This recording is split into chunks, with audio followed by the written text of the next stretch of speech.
Alô, nação, conexão!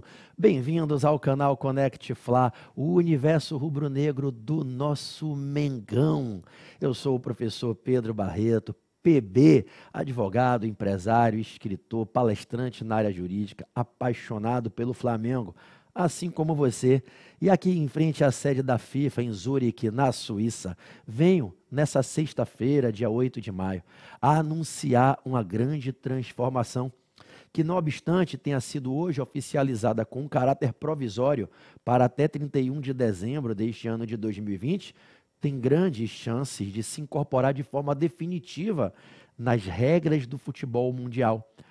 Hoje, a FIFA consegue vencer uma batalha que já era objeto de desejo de muitos dentro da instituição, que era conseguir que a International Board autorizasse uma transformação na lei número 3 das 17 leis oficiais que regem o futebol profissional no mundo.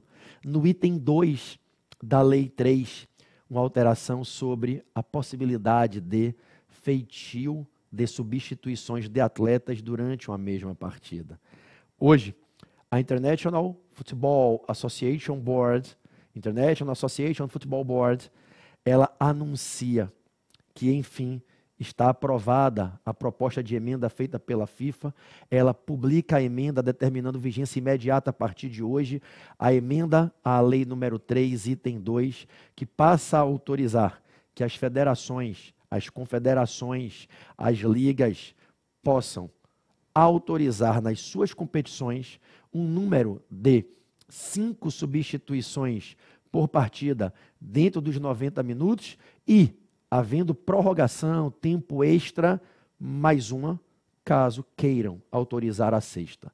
É dizer, a partir de hoje, desse dia histórico, 8 de maio de 2020, as partidas de futebol profissional passam a ter a possibilidade de 5 e até mesmo 6 substituições, 5 dentro dos 90 minutos e havendo tempo extra, prorrogação, mais uma substituição. Primeiro ponto é você entender que isso não é uma obrigação, é uma possibilidade. A FIFA pleiteou a International Board, a IFAB, International Football Association Board, que fizesse essa mudança. A mudança foi aprovada, já está feita, já entrou em vigor hoje mesmo. E essa mudança não obriga a CBF, a Conmebol, a Federação de Futebol do Estado do Rio de Janeiro ou qualquer outra a adotar a medida. A mudança autoriza. O que hoje a FIFA consegue, com essa alteração, enfim, aprovada pela IFAB, é que cada país, cada continente, cada liga, cada confederação, cada federação tenha o direito de, caso queira, autorizar na sua competição, por ela organizada, as 5 substituições e nas partidas em que há previsão de tempo extra, de prorrogação, por exemplo, uma semifinal, uma final de competição, que se autorize mais uma. Agora, além de destacar o que ora estamos falando, que isso é uma possibilidade e não uma obrigatoriedade, eu queria dizer a vocês que existem algumas regras que precisam ser obedecidas para que possa ser feito esse número de até 5 substituições dentro de uma mesma partida. Bom, hoje, um dos pontos que foi debatido durante o período da manhã na reunião, na sede da International Board, foi sobre: já que vamos autorizar 5 substituições, poderia o técnico, que é o responsável por formalizar o pedido de substituição na sua equipe, parar a partida 5 vezes para fazer as 5 substituições em momentos diferentes? Não. Apesar de ser autorizado o número de 5 substituições, não foram autorizadas mais 2 paradas do jogo. Continua mantida a regra de que só se pode parar o jogo 3 vezes para fazer substituições. É como se fossem 3 pedidos de tempo em que você faz a substituição. É dizer, o clube vai ter que fazer, caso queira, e caso seja autorizado na liga local, ele vai ter que fazer as 5 substituições em no máximo 3 paradas. Por exemplo, faz uma primeira substituição com apenas um atleta, na segunda com 2 e na terceira com 2. Fica autorizada uma segunda e uma terceira substituições com dupla substituição. E não necessariamente segunda e terceira. Ele já pode fazer 2 substituições aqui, depois fazer mais 2 e fazer uma. Fazer 2 aqui, uma e mais 2. Bom, presta atenção. já tem um ponto que já está dando discussão dentre os advogados do meio desportivo, não só aqui do Brasil, tá, pessoal? Eu tenho muitos amigos de outros países que amam futebol, eu participo de grupos em que a gente dialoga sobre a parte jurídica do futebol, vocês devem saber, eu fui procurador do Superior Tribunal de Justiça Desportiva, eu estudo o direito desportivo há muitos anos e fiz muitas amizades, no mundo inteiro é exagero, mas em muitos lugares do mundo eu tenho amigos que também advogam e militam na área desportiva, e já está rolando uma discussão que é a seguinte: em tese, lendo-se a emenda aprovada pela International Board, o que parece é que você só pode fazer as 5 substituições sendo 1, 2 e 2. Ou 2, 1 e 2, 2, 2 e 1. Não se admitiria uma tripla substituição numa única pedida. E aí já está dando discussão, e a questão é de interpretação. É para isso que existe a advocacia, não é? Qual é a diferença entre você fazer uma substituição, 2 e 2, ou fazer 1, 1 e 3? Fazer 3, depois 1 e depois mais 1. São as mesmas 5 dentro das mesmas 3 paradas. Então, é algo que a International Board vai ter que se manifestar a posteriori, se ela vai realmente bater o martelo, que é uma substituição e 2 duplas substituições, ou se podem ser 2 substituições individuais e uma tripla substituição. Isso ainda vai dar pano para manga nos próximos dias.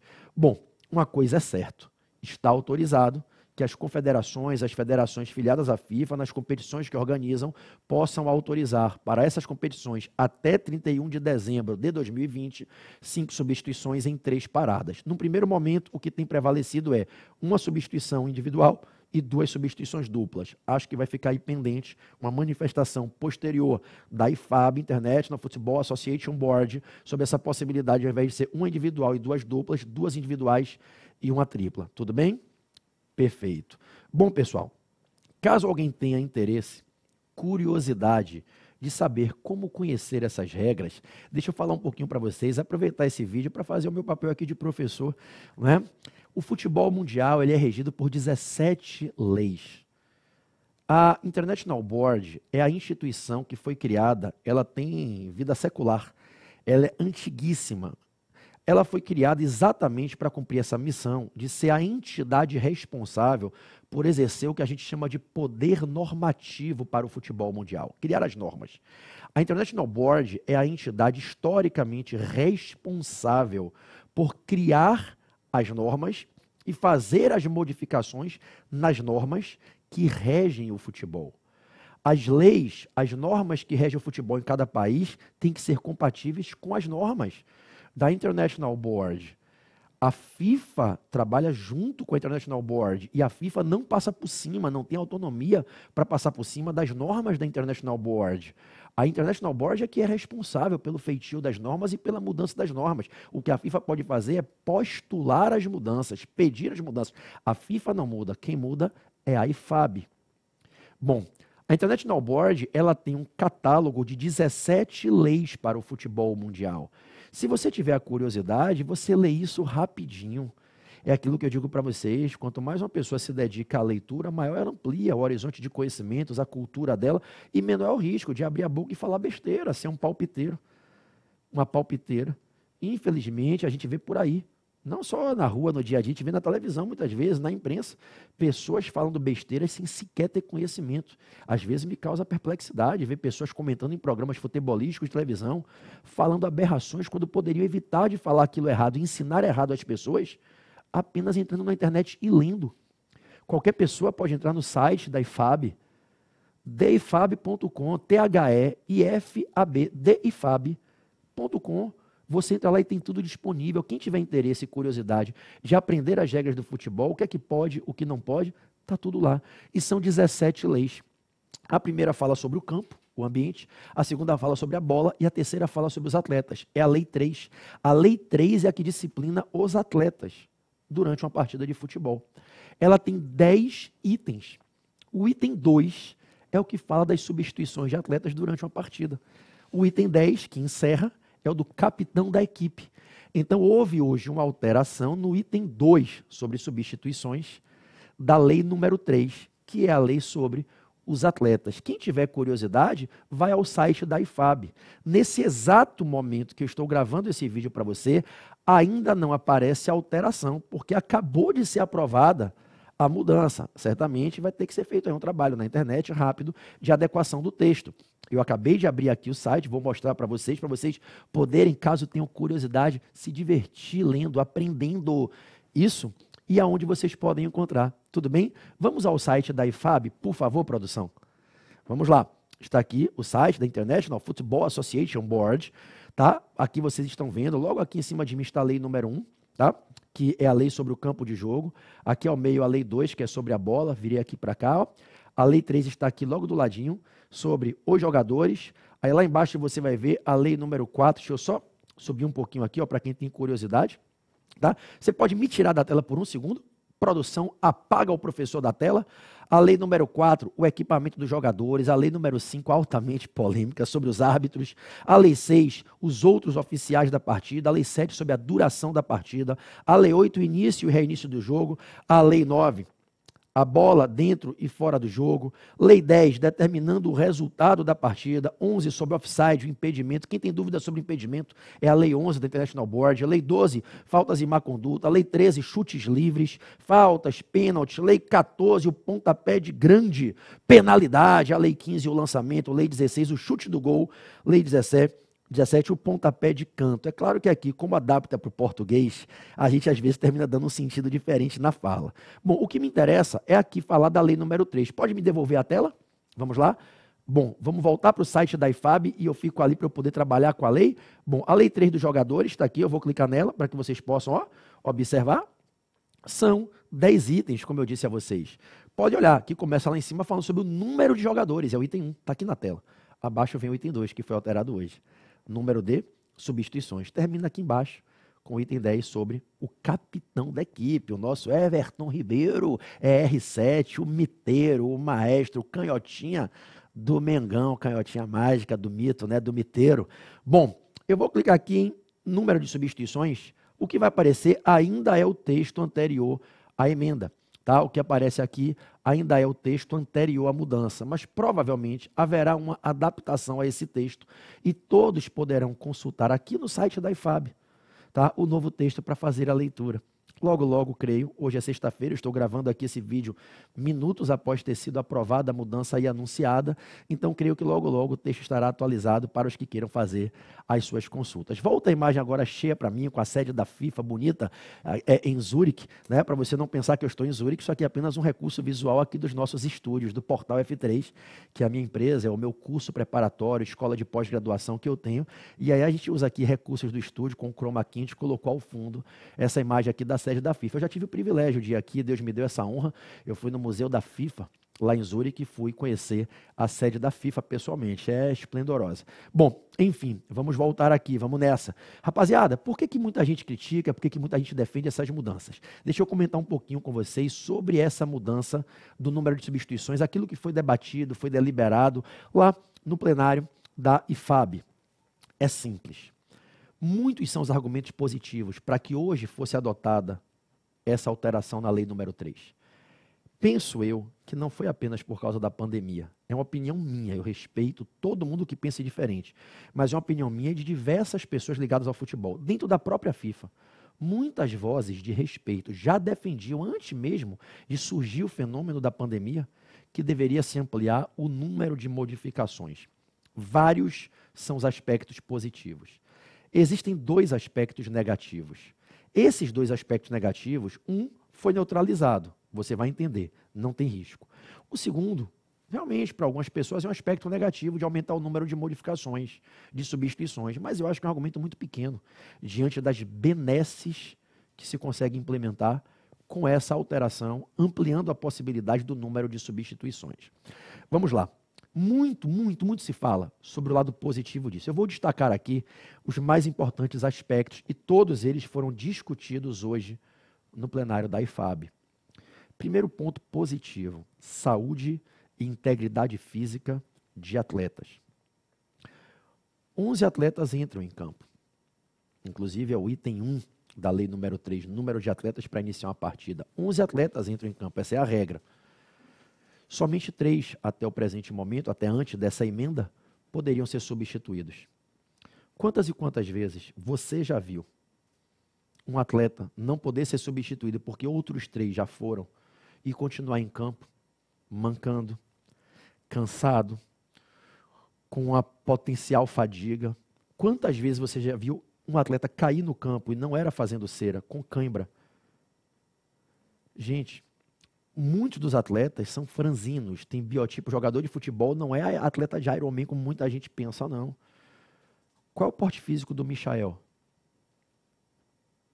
Qual é o nível de suportabilidade para treinamento, para 90 minutos de dedicação intensa do Rafinha? Um atleta de biotipo pequeno. Não é como muita gente pensa. O atleta não é um super-herói. Ele não é preparado para correr enduro, para fazer triatlon. Não. Quantas milhares de vezes no mundo inteiro atletas não podem ser substituídos porque já foram feitas as 3 e ficam em campo? Porque o atleta provavelmente não vai chegar para o treinador e dizer: treinador, eu estou mal, eu estou cansado, minha perna está doendo, o adutor da coxa está puxando, a panturrilha está latejando. Ele não vai sair e deixar o time com 10. Nós temos situações históricas, emblemáticas, de atletas que ficaram no campo, quando a partida acabou, caíram e quase desmaiaram. Muitas das contusões que a gente tem no futebol se dão porque os atletas, a partir de 60 minutos, têm uma queda enorme do desempenho e da resposta do organismo à continuidade do esforço. E por melhor que seja a preparação física, por melhor que seja a equipe, a do Flamengo hoje é exemplo para o mundo inteiro. Mas ainda assim nós temos no Flamengo, a todo momento, jogadores que ficam estafados, sofrem lesões musculares pela estafa. Ao final de uma partida, a resposta do corpo, dos sistemas imunológicos, fisiológicos dos atletas não é a mesma do início da partida. Quantos de vocês têm estrutura e preparo para ficarem 90 minutos fazendo exercício? Ah, professor, o atleta é o atleta tem uma preparação diferenciada. Eu concordo, mas se fosse a ferro e fogo verdade que não tem risco, a gente não teria as lesões. Então, o primeiro fundamento é o seguinte: parte-se da premissa que é incorreto, é leviano dizer que apenas 3 atletas poderiam estar fadigados no final do jogo. Os 11 podem estar. Do momento em que você amplia o número de substituições, você amplia, pelo menos na teoria, uma possibilidade de, na parte final da partida, tirar atletas que não devem continuar porque estão acusando uma fadiga física, uma fadiga muscular. Então, o primeiro ponto para sustentar essa mudança da regra é a preservação da saúde, da integridade física, da dignidade de atletas que possam estar fadigados e, infelizmente, são indiretamente obrigados a continuar, que ninguém é obrigado a continuar, mas indiretamente é obrigado a continuar na partida, sofre toda uma pressão psicológica para não abandonar o time, e isso pode agravar a situação dele, às vezes porque fica ali mais 10 minutos, quando já estava no limite da sua resistência física, é que ele estoura um músculo, é que ele tem um problema no joelho. O Arrascaeta, naquela partida contra o Grêmio lá, o Arrascaeta, quando ele dá o cruzamento para o gol do Bruno Henrique, lá na arena do Grêmio, ele já estava com o joelho estourado. Ali ele já não poderia mais estar no campo. Tudo bem, ali o mister ainda tinha a opção de fazer substituições. O que eu quero colocar é que às vezes o jogador fica quando já não deveria mais estar. E se você já queimou as 3 substituições, o jogador está nesse estado, você precisa substituir o jogador. Quantas vezes um time fica com 10 porque o jogador se machuca faltando 10 minutos, 15? Quem lembra do Flamengo na contusão do Diego, ano passado, no jogo de ida contra o Emelec, o mister tinha acabado de fazer as últimas substituições, ficou com 1 a menos. Isso desequilibra o equilíbrio desportivo. Isso fere o equilíbrio, porque um time fica com 1 a menos, não porque praticou um ato de violência, foi expulso, mas porque não pode mais substituir um atleta que se machucou ou que estaria em vias de se machucar. Então, encurtando, acho que você já entendeu o recado. O primeiro aspecto positivo está ligado à proteção da saúde, integridade física, dignidade dos atletas, especialmente na parte final do jogo, quando podem estar machucados. E nos casos de times que ficam com 1 a menos, 2 a menos porque se machucam, num jogo muito pegado, num fim de temporada, você não fere o equilíbrio desportivo, possibilitando a substituição de um atleta que se machucou. Ok? Ok. O segundo ponto, muito debatido, a qualidade do espetáculo, a dinâmica do espetáculo. Gente, qual é a possibilidade de um atleta ter o mesmo rendimento nos minutos finais do jogo que ele teve no início? Muitos atletas cansam e, porque ficam cansados, diminuem a dedicação ao jogo.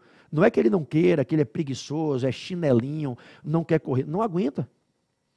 Muitos atletas não têm condições físicas, o melhor que seja o preparo, é do biotipo da pessoa. Para, nos 30 minutos em diante do segundo tempo, por exemplo, continuar a correr, e é atleta de um time, é atleta do outro. E o que é que acontece? A qualidade do espetáculo diminui. A FIFA tem essa preocupação em fazer do futebol não apenas uma prática competitiva, mas sim um espetáculo artístico que encante as pessoas. Isso é papel do futebol. Assim como quando você vai a uma peça de teatro, quando você vai a um museu, você quer ver arte, o futebol também tem que ser entendido no seu aspecto artístico, que é uma das dimensões multifacetárias do futebol. Então, do momento em que eu autorizo que tirem atletas cansados e coloquem atletas com fôlego, com gás, eu mantenho o ritmo acelerado, a dinâmica. Quantas vezes você não já ouviu algum narrador dizer assim, agora vai entrar o jogador fulano de tal e vai incendiar a partida? Lógico, a torcida gosta ou não gosta? Imagina você começar com o Bruno Henrique jogando a todo vapor e nos 15, 20 minutos finais você dizer, Bruno, está cansando um pouquinho, deixa o Michael entrar, é melhor o Michael 100% do que você 70%. Então, essa possibilidade de dar ao espetáculo a manutenção da dinâmica, ritmo, aceleração, intensidade na partida. Bom, além de tudo isso, existe um outro ponto que todos nós sabemos é importante para os atletas: possibilidade de visibilidade. Quantos atletas são contratados para um clube, às vezes são promovidos da base e não conseguem ter visibilidade, aparecerem, exercerem a profissão porque não podem entrar numa partida? Você começa com 11 e tem mais 11 no banco muitas vezes e você só pode colocar 3.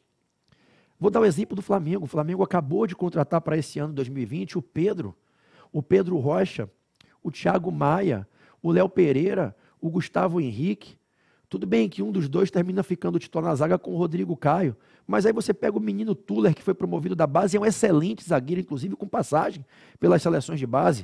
O Flamengo tem como dar para o Tuller uma possibilidade de prospecção, de projeção maior do que deu para o Léo Duarte. Para mim, o Tuller é mais jogador do que o Léo Duarte. E o Tuller não aparece, o Tuller não é visto. Então, olha que legal você poder fazer 5 substituições, você bota os seus 5 atletas, pode ser em 10 minutos finais da partida. O que é que isso é benéfico? É benéfico para o atleta, é benéfico para o clube e é benéfico para os empresários que são profissionais do futebol. Profissionais que atuam, especialmente que atuam de forma ética, de forma lícita, são agentes FIFA, são profissionais autorizados a atuar. São pessoas que atuam, são profissionais, estão ali trabalhando para ganhar o dinheiro deles. Então, do momento em que eu possibilito 5 substituições, o que eu estou possibilitando é a aparição de 5 atletas a mais no espetáculo. Ao invés de serem apenas 22, 11 mais 11, eu passo a ter a possibilidade de 32 personagens em cima do palco. Imagina você ser um atleta profissional que não consegue jogar e você ter talento. Nós temos meninos na base do Flamengo, no ataque do Flamengo, eu vou fazer um vídeo mais adiante falando sobre isso, fabulosos, que não conseguem ter espaço. E se você não tem espaço, não atua, não aparece, você não consegue exercer a sua profissão, você não tem visibilidade, o seu valor de mercado como um ativo, interpretando-se aqui o aspecto financeiro do contexto, não se eleva. Então, para o Flamengo, que investiu uma grana para trazer 5 reforços de peso, é importante que ele jogue. E eu não preciso ficar dependendo apenas do revezamento de uma partida ou outra. Eu posso, em minutos finais, 5, 10, 15, colocar esses atletas para participarem. Então, os aspectos benéficos da ampliação do número de substituições, permitindo que mais seres humanos, mais atletas participem de um mesmo jogo, os aspectos benéficos são infinitos. Qual o contraponto? O primeiro contraponto, o primeiro aspecto negativo é o de você parar muitas vezes a partida, retardando o jogo e fazendo cera. Isso foi eliminado. A International Board não permitiu 5 paradas para substituição, 5 substituições em 3 paradas. Então essa crítica que se fazia foi por terra. A outra crítica, que é o que eu disse, eu respeito quem sustenta esse argumento, mas não concordo, acho que não deve ser levado em consideração, respeitando quem defende, é que os clubes de menor poderio econômico ficariam mais prejudicados ainda em relação aos clubes de maior poderio econômico. É dizer, um clube que monta um elenco mais recheado de grandes atletas poderia manter o alto nível o tempo inteiro. Nós que somos flamenguistas, nós sentimos isso na pele contra o Liverpool no ano passado.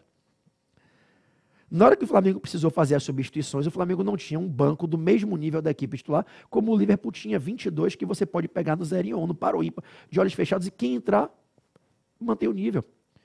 Então, quem olha para os times menores, diz, isso é injusto, imagina você pegar um Barcelona, um Real Madrid, e permite 5 substituições, os 5 craques que cansam, entram outros 5 craques.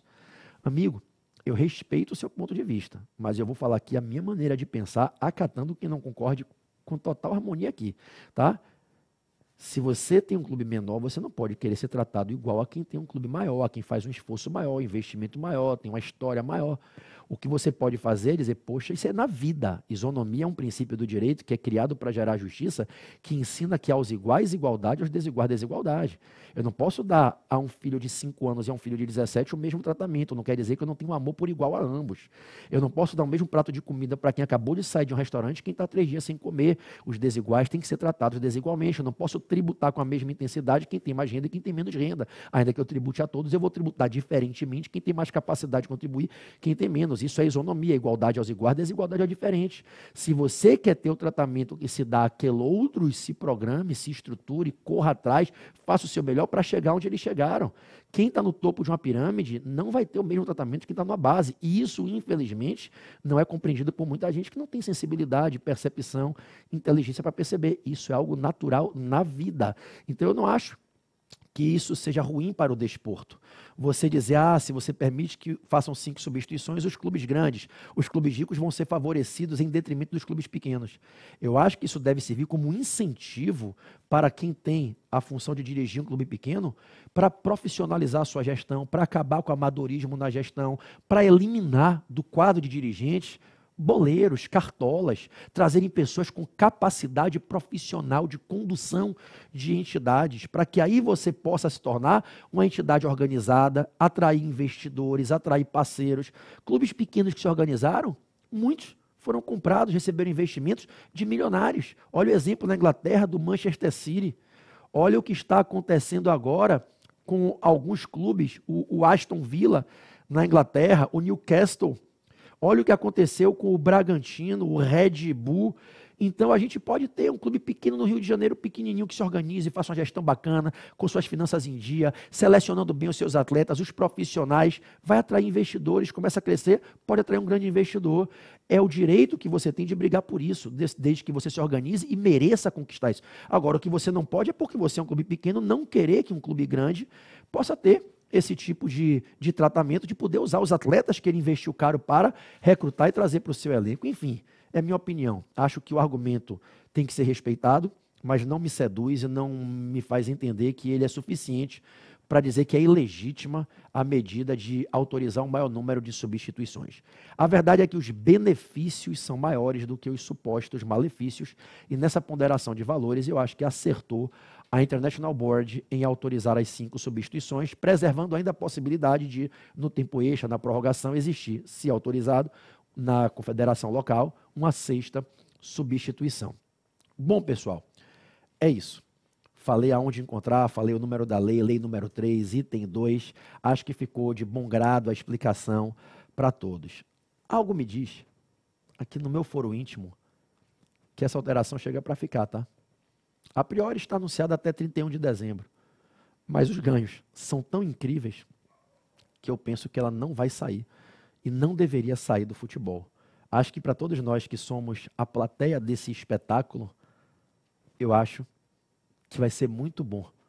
Eu que sou flamenguista estou radiante, imaginando na mesma partida, caso o Mister queira, ele poder trocar 5 atletas. Imagina você poder, com o jogo está 2-3-0, você poder descansar um Rafinha, um Felipe Luiz, um Gerson, um Everton Ribeiro, um Bruno Henrique, não precisa ser os mesmos sempre, revezando e botar o elenco para rodar. Imagina você poder dar oportunidade aos meninos, nossas crias do ninho da base, entra no jogo, no outro jogo entra o outro, em cada jogo você faz nos 10 minutos finais, uma cria entra. Imagina botar o Yuri César, tudo bem que hoje o Yuri está emprestado, botar o Lázaro, você botar o Rodrigo Muniz, que está subindo da base, né? Você poder trabalhar os meninos da base, você pegar o Vinição, volante, e dizer assim, Gerson, Thiago Maia, Arão, Diego, vocês são os 4 que disputam essas 2 vagas. Mas eu vou dar 10 minutos finais para esse menino aparecer, ser visto. Isso é ativo para o Flamengo. Isso amanhã são operações de vendas futuras. Você poder trabalhar o Tuller na zaga, não precisar ficar sempre sendo Rodrigo Caio e Léo Pereira, Rodrigo Caio e Gustavo Henrique, só os 3. Dá um espaço para o Tuller entrar em 10 minutos finais porque ele aparece. Você está valorizando o patrimônio do clube. Perceberam? Então eu acho que são mudanças que talvez estejam chegando hoje, 8 de maio de 2020, para se incorporarem em definitivo na lei número 3 do futebol mundial. É isso, nação. Fazendo de conta que estou aqui em Zurique, né, da frente da sede da FIFA. Professor Pedro Barreto, dizendo: alô, nação, conexão. Segue o canal, se inscreve, deixa o like, ativa o sininho de notificações, conecte-se comigo e até os próximos vídeos. Valeu, galera!